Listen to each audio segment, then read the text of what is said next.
Hi, this is Erin. I'm a doctor of pharmacy intern. I'm here to discuss on the most important current scenario. Guess what? It is COVID associated secondary fungal infections. It's high time that we get to know about these fungal infections and how to avoid it. Now let me brief the viral pathway. Once the healthy person acquires the COVID virus through an infected person, the virus enters through the airways into the lungs. Once it enters into the lungs, it settles on the lungs and the virus starts to multiply by hijacking the host cells. Once the host cell is hijacked and the virus multiplies, our body senses and it triggers the immune system to fight back. Once the immune system is triggered, the immune system produces the fighting cells called inflammatory mediators or antibodies. These inflammatory mediators, once it is released, it goes right into the lungs and it starts to attack the viral cells as well as the host cells. Here is the problem. Now the inflammatory mediators starts to attack the host cells non-specifically. This leads to inflammation and further damage and injury to the airways and the lungs. This phenomenon is called cytokine storm. This leads the mild COVID patients to moderate and severe cases who will be in need of steroids, oxygen therapy, and sometimes in worse cases, ICU beds or ventilators. Remember that these fungus species are already present normally in the environment, such as in soil, in plants, in decaying fruits and vegetables, in decaying breads and pickles, etc. So this fungus invades usually the immunocompromised patients or people having comorbidities such as diabetes, people who have high cholesterol levels, people who are under dialysis treatment, who have had recent transplants, HIV patients and malignant patients, etc. are usually weaker in immunity. So these fungus occur as an extra or secondary infections in these immunocompromised patients. So what is the reason behind these fungal infections, particularly in COVID conditions? So let me break it down to you. To begin with, we have altered immune response due to COVID infection. The second one is steroids that is used in moderate to severe COVID conditions to suppress the cytokine storm will also suppress our immune system. Thereby, the body's ability to fight against these fungal infections will decrease. Hence, the immunocompromised patients are more vulnerable to such kind of infections. Second, we have zinc supplement, which is essential micronutrient that helps in stabilizing the host cells, which blocks the viral cells from entering into the host cell and also preventing the replication. Sometimes it also acts in a synergistic or additive way when it is given with antiviral drugs.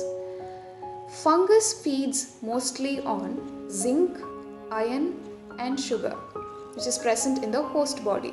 So excessive presence of iron levels or zinc levels will encourage the fungal growth. Overuse of steroids will lead to diabetes mellitus as a side effect, and people who have uncontrolled comorbid conditions or uncontrolled diabetes levels or glucose levels can lead to risk of secondary fungal infections. Irrational use of antibiotics, for example, especially broad spectrum antibiotics, can lead to unwanted growth of other bacterium or fungal infections and as well produce antimicrobial resistance, which are more threat towards the COVID patients. People who have had burns, excessive steam inhalation, cuts or traumas to the mucosal membrane will damage the mucosal membrane and thereby expose the tissues towards any kind of fungal infections.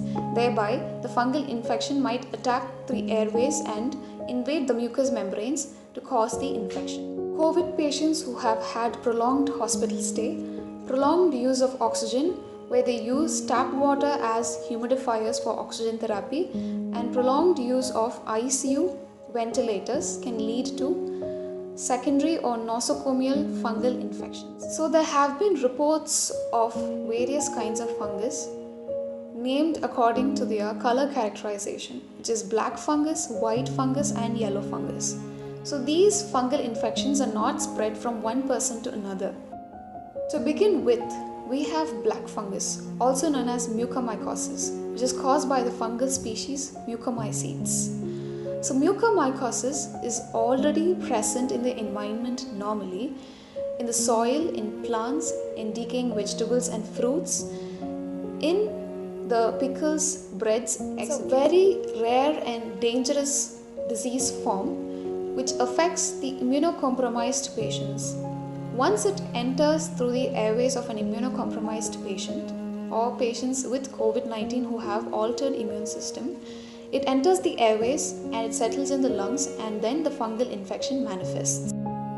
Coming to the symptoms of black fungus, it starts with nasal discharge. It could be blackish or bloody, nasal blockage, blurred vision, fever, headache, shortness of breath, decreased oxygen levels, pain and swelling around the eyes, nose, jaws, etc. Next, the white fungus, also known as aspergillosis, which is the fungal infection caused by the mold Aspergillus species. So it usually affects nails, stomach, brain, private parts of the body, oral cavities, etc. apart from the lungs. The common symptoms of white fungus includes cough, fever, diarrhea, decreased oxygen levels, white spots or white lesions on the oral cavities and also on the private parts, skin lesions, dark spots on the lungs, etc.